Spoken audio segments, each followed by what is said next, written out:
Terima kasih Anda masih bersama kami. Bagi Anda yang baru saja bergabung, kami hadirkan kembali 3 berita utama hari ini. Kamera tersembunyi ditemukan di balik alat pel oleh seorang pegawai perempuan kantor Satpol PP dan Damkar Banyuasin. Ular kobra sepanjang 1 meter masuk ke dalam kamar rumah warga di Kabupaten Banyuasin.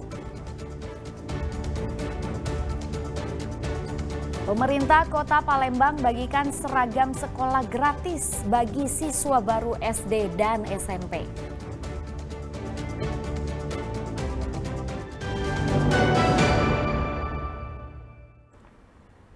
Merasa dituduh gelapkan uang dana desa sebesar 5 miliar selama 5 tahun, Kepala Desa Mangsang, Kabupaten Musi Banyuasin, laporkan sejumlah warganya ke Polda Sumatera Selatan.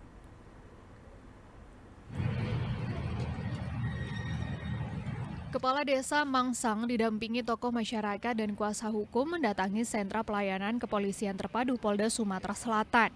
Kehadirannya untuk melaporkan dugaan pencemaran nama baik atau perbuatan tidak menyenangkan yang dilakukan sejumlah warga di Desa Mangsang, Kecamatan Bayung Lincir, Kabupaten Musi Banyuasin. Dirinya dituduh telah melakukan korupsi atau menggelapkan dana desa sebesar 5 miliar rupiah selama 5 tahun sejak tahun 2020 hingga 2024.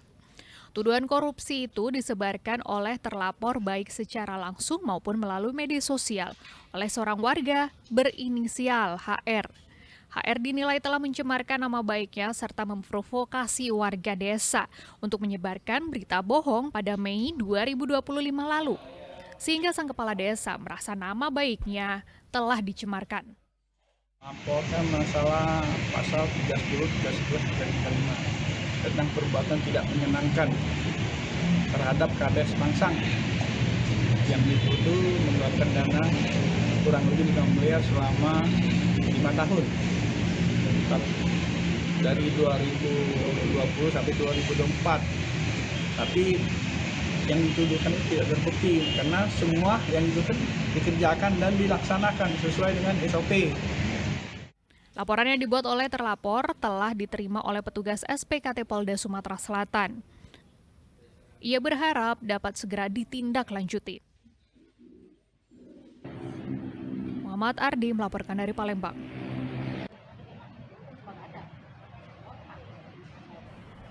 Dilaporkan atas dugaan perbuatan asusila, seorang pemuka agama di Kota Palembang membuat laporan balik ke polisi. Sang pemuka agama membantah semua tudingan melakukan pelecehan seksual.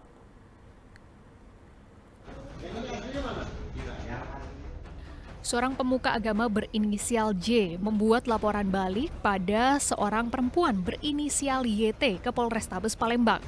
YT dilaporkan atas dugaan laporan palsu, pencemaran nama baik, dan fitnah. Pria 50 tahun itu membantah telah melakukan pelecehan seksual dengan memegang bagian tertentu dari tubuh YT, seperti yang sempat dituduhkan. Meski demikian dirinya mengakui telah mendorong leher terlapor yaitu YT. Keributan dipicu karena yang bersangkutan pernah menghina istrinya beberapa waktu lalu. Selain YT, juga dilaporkan pihak penyebar luas video ke media sosial, yaitu berinisial WW.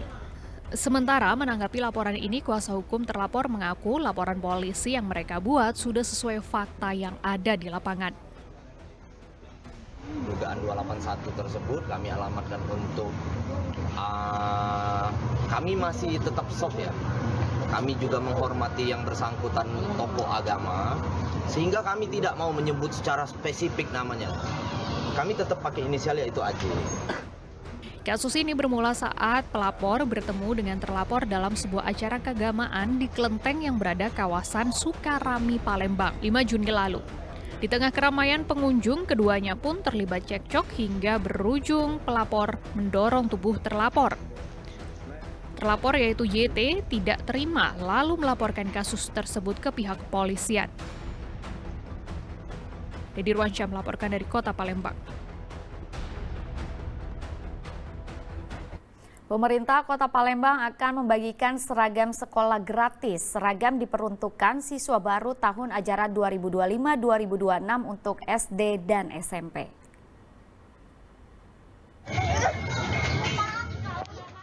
Seragam sekolah murid-murid di Palembang gratis. Ya, seragam gratis ini dibagikan kepada seluruh siswa yang duduk di kelas 1 sekolah dasar dan kelas 7 SMP, baik negeri maupun swasta, tahun ajaran 2025-2026. Pemerintah Kota Palembang telah menyiapkan 42.000 pasang seragam SD maupun SMP. Pada tahun ajaran baru ini, siswa SD yang mendaftar berjumlah 22.868 siswa baru, baik negeri maupun swasta. Sementara untuk sekolah menengah pertama disediakan sebanyak 19.978 pasang seragam siswa baru swasta maupun negeri. Itu kelas 1 SD yaitu putih merah dan kelas 7 SMP yaitu putih biru. Artinya satu setel ya untuk anak-anak didik di kelas 1 SD dan kelas 7 SMP tersebut. Dan pelaksanaannya insya Allah di bulan Juli ini. Siswa baru masing-masing akan mendapatkan satu pasang seragam putih merah untuk sekolah dasar dan seragam putih biru bagi siswa menengah pertama. Belum disebutkan besaran anggaran yang akan digunakan. Program pembagian seragam sekolah gratis ini bertujuan untuk meringankan beban ekonomi masyarakat, khususnya orang tua siswa. Jadi Irwansyah melaporkan dari Kota Palembang.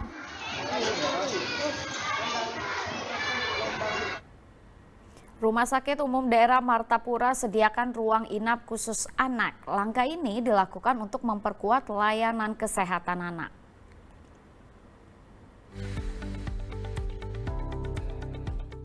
Ruang ini akan jadi ruang inap khusus anak.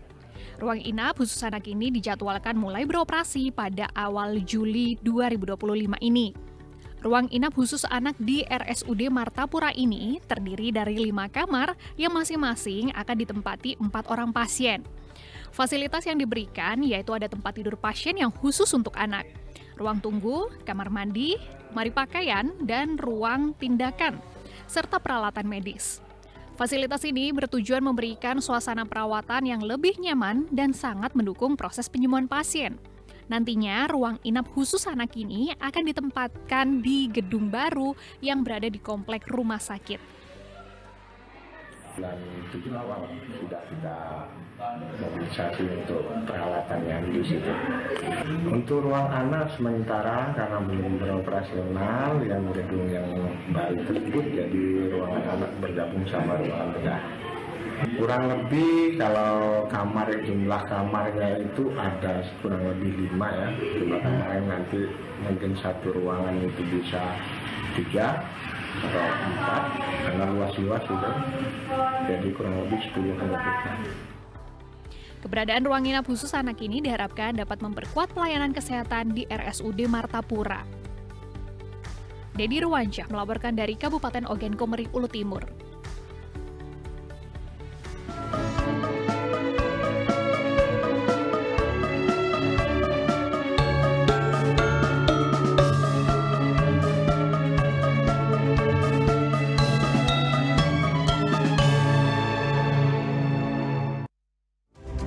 Tadi sekaligus mengakhiri berita Sumsel hari ini. Jangan lupa pastikan Anda subscribe channel YouTube Liputan 6 SCTV Daerah. Saya Rizka Dior berterima kasih atas perhatian dan kebersamaan Anda. Selamat beraktivitas dan sampai jumpa.